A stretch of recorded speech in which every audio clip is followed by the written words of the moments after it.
Даден правоъгълен триъгълник ABC, в който е вписана окръжност К1 с център О1 и радиус 6. Тук е приканена допирателна към К1, така че с катетър АБ да сключва прав ъгъл. В новополучилият се триъгълник BMN, също правоъгълен, е вписана окръжност К2 с център О2 и радиус 4. Търси се лицето на триъгълника ABC. С такава интересна задача ще ви запозная, която е давана на държавен изпит в Русия. Преди да започна с решението, ще ви помоля да се подпишете на канала, ако не сте го направили, да дадете един лайк за развитието му, за мен това е важно. Аз започвам с условието на задачата. Даден е триъгълник ABC правоъгълен.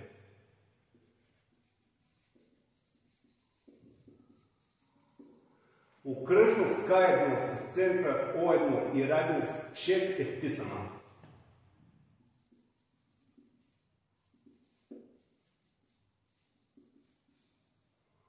Второ, построена е допирателна, която включва прав ъгъл с катетър АБ.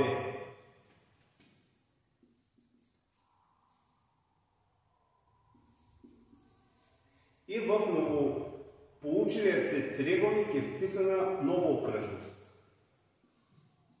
С триъгълник BMN, окръжност К2 с център О2 и радиус 4.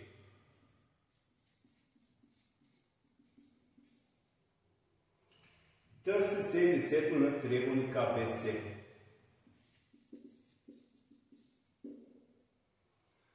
Трябва добре да разберем условието на задачата преди да почнем с решението. Ще повторя набързо какво е дадено. Даден е правоъгълен триъгълник КБЦ, в който е вписана окръжност К1 с център О1 и радиус 6.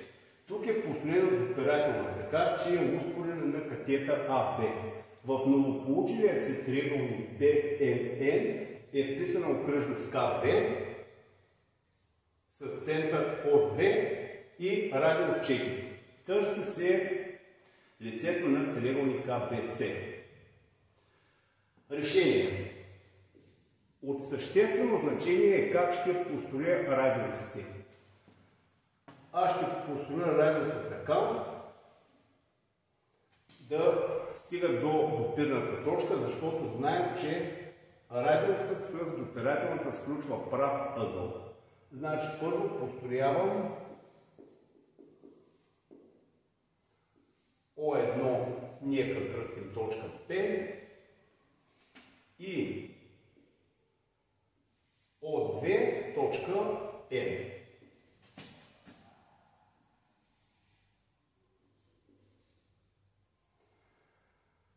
Второ, давам наименование на тези точки. Второ, именувам. Нека това да е точка D, това да е точка L. Именувам допирни точки.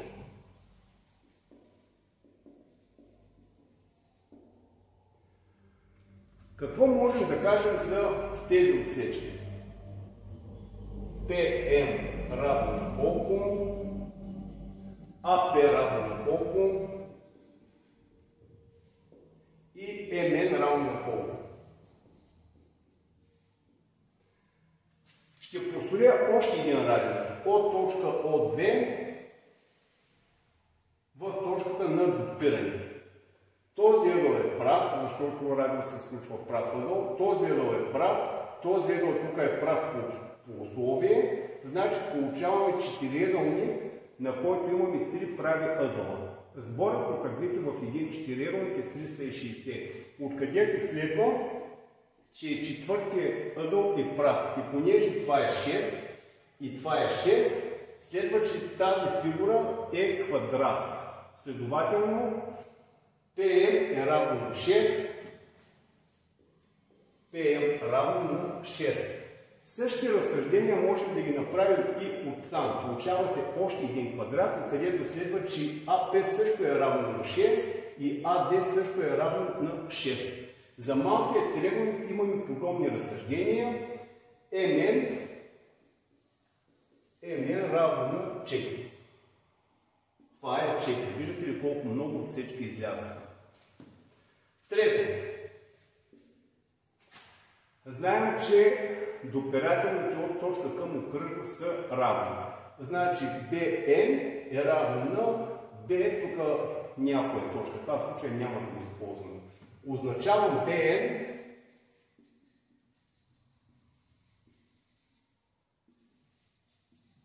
равно на Хикс. И CD и CL също са равни. Означавам CD равно на Y. Това е Y и това е Y. Сега ми е необходима пропорция, тъй като имам два радиуса на окръжности. А за пропорцията ми трябват подобни триъгълници. Четвърто, разглеждам триъгълници ABC и триъгълник BNN. Значи разглеждам триъгълник ABC и триъгълник BNN. Какво можем да кажем за тях? Първо ъгъл B общ. Второ, имат по един прав ъгъл. Този ъгъл е прав и този ъгъл е прав. По прав ъгъл. Следва, че по втори признак тези триъгълници са подобни. Тоест по първи признак.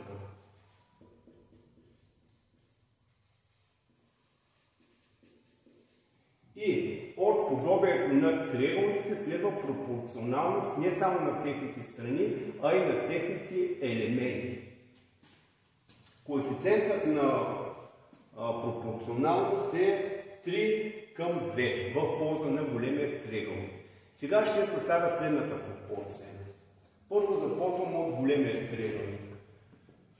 Този ъгъл и този са равни. Значи имаме АБ върху BM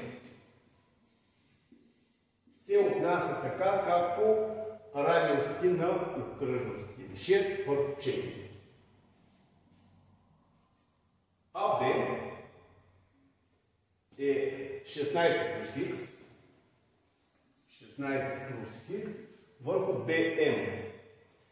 BM е Хикс плюс 4. 4 плюс Хикс равно на 3 върху 2. Получих едно уравнение с едно неизвестно, можем да намерим колко е Хикс. 32 плюс 2 Хикс равно на 12 плюс 3 Хикс. Или Хикс равно на 20. Намерихме, че Хикс е равно на 20. За намиране лицето на триъгълника ABC ще ни трябва двата катета. Единият катет вече го имаме, сега трябва да намерим колко е Y. Тук е много удобно за целият триъгълник ABC да използваме Питагорова теорема, защото в нея ще имаме само едно неизвестно. Пето, за триъгълник ABC Питагорова теорема.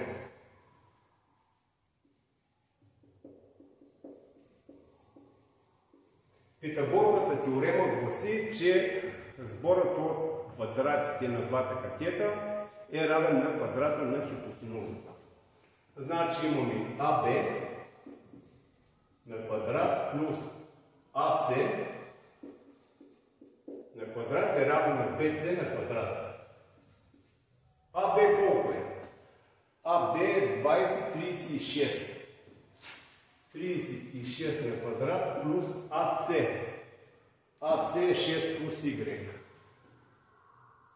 6 плюс Y на квадрат равно на BC на квадрат. BC не знаем колко е. Не знаем колко е тази отсечка, тук тази отсечка, затова първо ще се запишем BC на квадрат.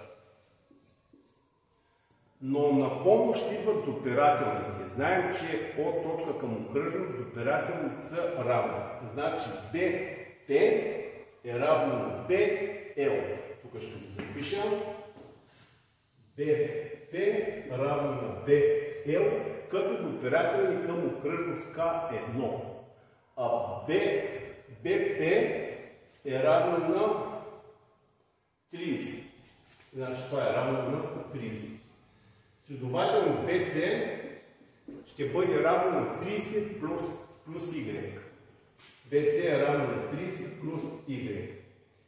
И замествам тук в нашето уравнение имаме 36 на квадрат плюс 6 плюс Y цялото на квадрат равно на 30 плюс Y цялото на квадрат. Ще използвам калкулатор да пресметна колко е 36 на квадрат. 1296. 1296 плюс 36 плюс 12 плюс Y квадрат равно на 900 плюс 60Y плюс Y квадрат. За удобство Y квадрат се съкращава.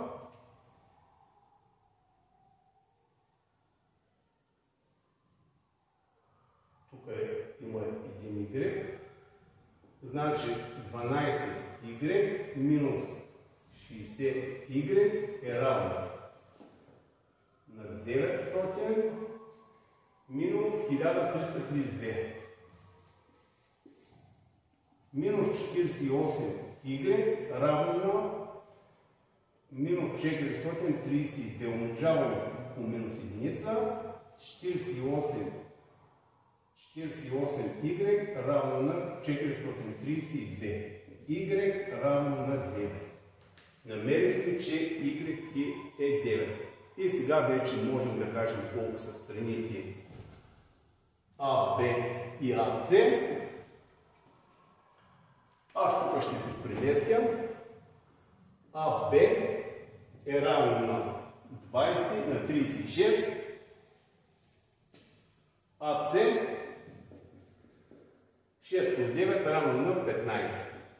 И лицето, което търсим, S е равно на 1 втора по 36 по 15 равно на 18 по 15 270 квадратни сантиметра. Благодаря ви, че догледахте видеото до края. Ако имате идея как задачата може да бъде решена по друг начин, бих се радвал да я споделите в коментарите.